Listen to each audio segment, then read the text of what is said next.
Welcome to the In the Money Poker Podcast, your source for all things poker. Here we're going to discuss everything from beginner tips to high-level play. We'll be talking to the top players and experts in the game so that you can learn how to take your poker game to the next level. I'm your host, Michael Gabriel, and thank you for listening.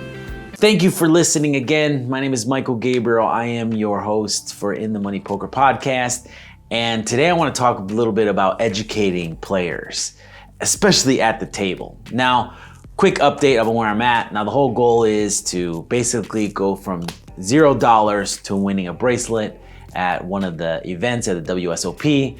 And on this journey right now, I have accumulated about $150. I've won 2 tournaments. I've played in about 10. And what it is basically these free rolls at restaurants where they come in, you play poker, the winner gets $100 to $200, and with these tournaments allow you to, what they really want you to do is promote the business, right? So you they consider them like sit and goes where you have 20 to 30 people come and basically winner take all. Now, oftentimes when you get down to the final 2 or the final 3, you split the pot. So I've come in 3, I've come in 3rd, I've taken down 1, and I've split 1. So right now I've accumulated $150 in cash. I have $15 in gift certificates because if you don't win, then you get the gift certificates. I've played probably about 10 times now. One thing that I'm noticing is that this is a grind. This is the grinding part because the goal of this is to build my bankroll up to $300, take the $300 to a 1-2 cash game, take that $300, turn it into $1,000, continue to play the cash games, but also start playing in multi-table tournaments that range from $100 to $150. Then when I take one of those down, that's gonna be basically my entry right there. And what I'm learning is the hard part is getting to the 300. Now I've gotten 150, so I'm halfway there, but with tournament play, oftentimes I could play the best strategy, I could do the best things, but oftentimes luck isn't always on my side. I always feel like going in to the turn, I'm ahead. And when I get my money all in on the turn, somebody wants to call me and I get kind of sucked out. It's happened to me a few times. My kings have been cracked multiple times in the past couple weeks, but at the end of the day, they're just kings. But it comes to show, or it brings me to what we're talking about today. So in today's episode, what happened last night, actually, I was at the table where, it's the local tournament and the blinds are roughly around 1,000, 2,000. You have 2 callers in front of the big blind. I fold, middle position, callers call. The big blind bumps it a 3-bet, right? So now we're at 6,000. He has 2 callers in front of him. So the pot is, let's say, he said 6, 18, 20, around 20,000. He's roughly sitting on another 25,000 behind him, so he's a bit short stacked. And when the flop comes, it comes ace, 10, jack, right? So king, queen is locking it down with a straight. You have ace and jack out there for 2 pair. It comes 2 clubs. So it's a dangerous flop. Big blind goes all in. 1 caller. They both flip over. The gentleman and the big blind shows ace 6 of clubs. So he has top pair, mediocre kicker. And I would even say no kicker at that point. No, kicker sucks. But he has a club draw. The other person turns over ace jack for 2 pair. And of course on the turn comes a club, boom, locks it in. River, blank. So the person to the right of me is the person who called the all-in bet. And she is going nuts. And she's like, how do you call? How do you put your tournament life on the line with a draw? And all these things, and starts trying to educate the player about how they made the wrong move, and it's all relative, right? And funny enough, this conversation went on for about 20 minutes, and they're arguing back and forth, and he's telling him, he's trying to explain why he did it, and she's like, I wouldn't put my tournament life on the line. Now what happens is, that hand crippled her. She at that point, she called his all in, which, that's a whole nother different thing because she was left with 2,000. She was left with 1 blind left. And A couple hands later, she ends up folding, but they're arguing back and forth.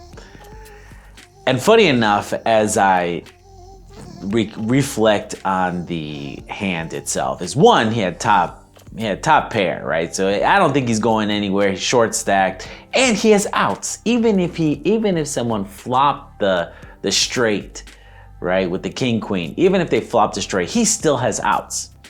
And now understand, first of all, this tournament I'm at, again, it's a free roll, right? So I'm up against not necessarily the most steward of players, and a lot of times I feel sometimes it's harder to play against average people, or people who are not pros and don't understand the odds, and they're not getting the right this and the right that, and they're calling, which those are the people I want to play against, right? Because at the end of the day, if you're not finding the fish at the table, you are the fish.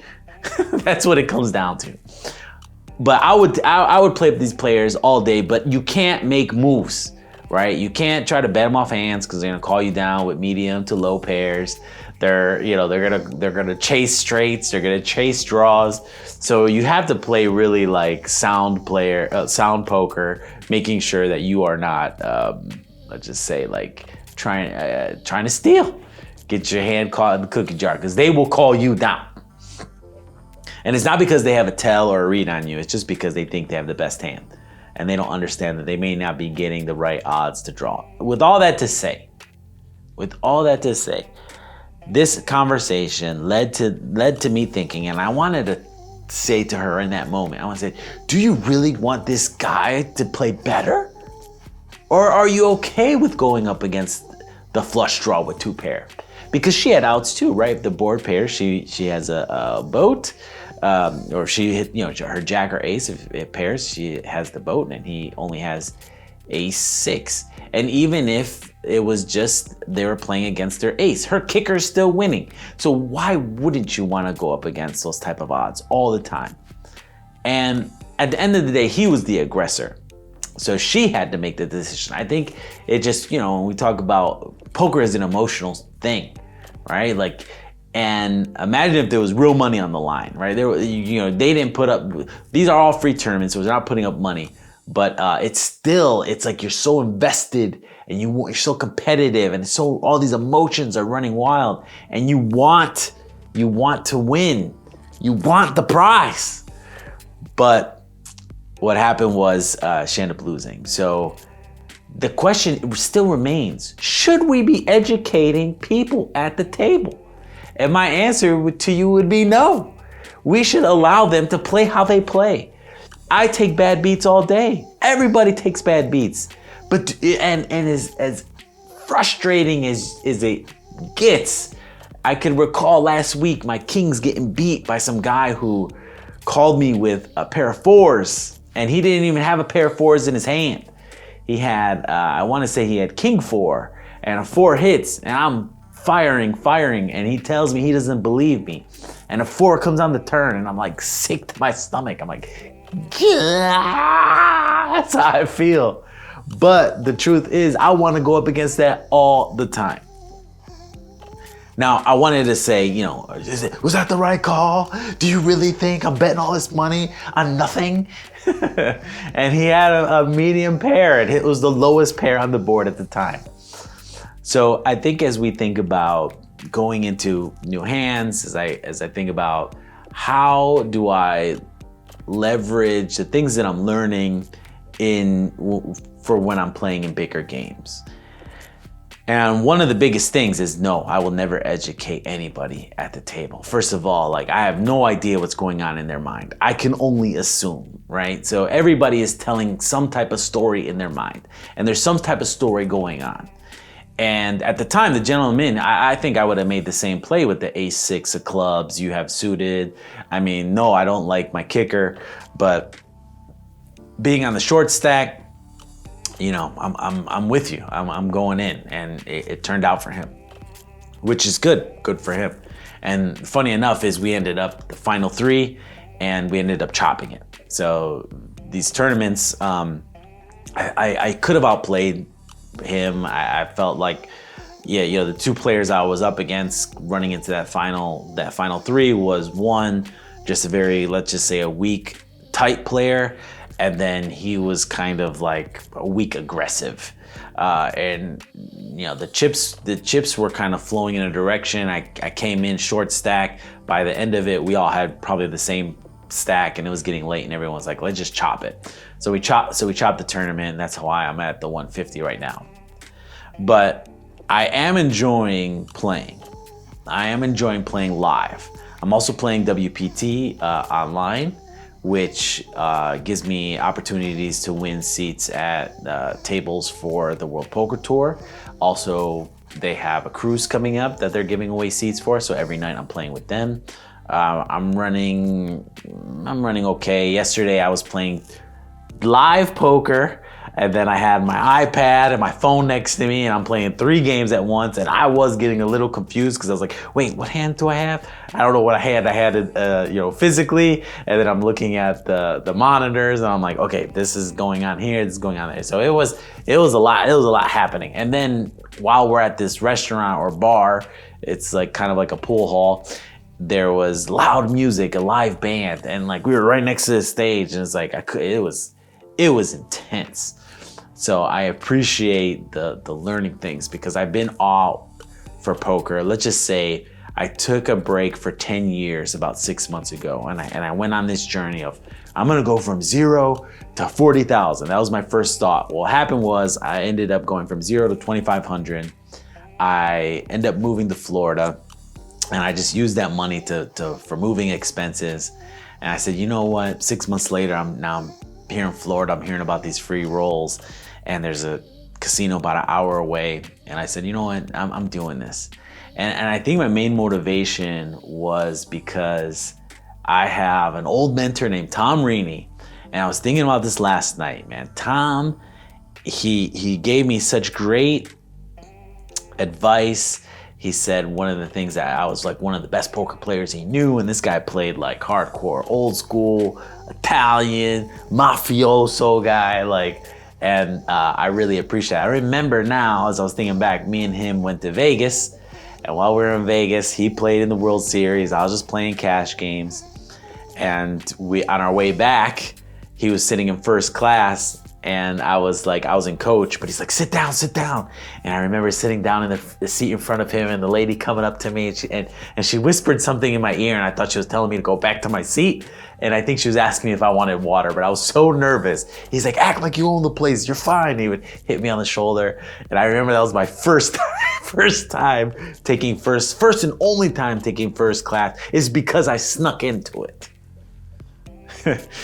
But as I think about this, like part of this is for him. He would be proud of me, would love to see this journey that I'm going on. So he passed away, but hopefully he's watching, and he got my back. So moving forward, I'm excited to see what's happening. I think educating players at the table, this is just an emotional game. And part of it is you have to control your emotions, because if not, you're gonna go on tilt, and you're gonna make mistakes that you shouldn't be making, that you should be educating yourself on. But I never educate anybody at the table. I take my losses and I take my wins the same.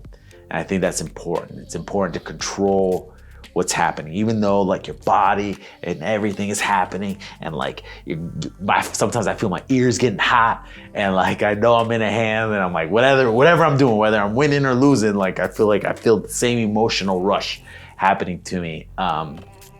So it's a good time. But on this journey, I'm so close. All I need to take down is one more of these, and I'm off to the cash games. And when I'm off to the cash games, we're taking that cash game, we're making it $1,000, and that can happen in one sitting, it can happen in a couple.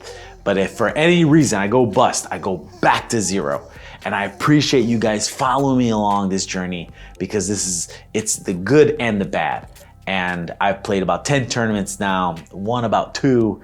So I'm at a 20% win rate, which I think is average when it comes to tournaments and things like that. Like at least cashing, you want to be around 10% or 50%. So right now, let's just say I'm average, but I want to get above average. Now, every time I lost, I would tell you I put in with the best and got sucked out on the worst.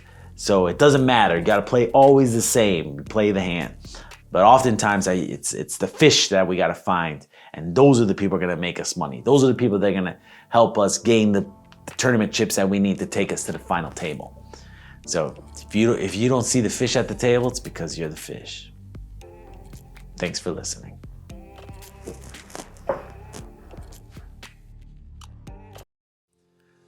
Well, that wraps up another episode of the In the Money Poker Podcast. We hope that you had as much fun listening as we did recording. Be sure to check back next week for more exciting poker-related discussions. Until then, good luck at the tables and keep on grinding.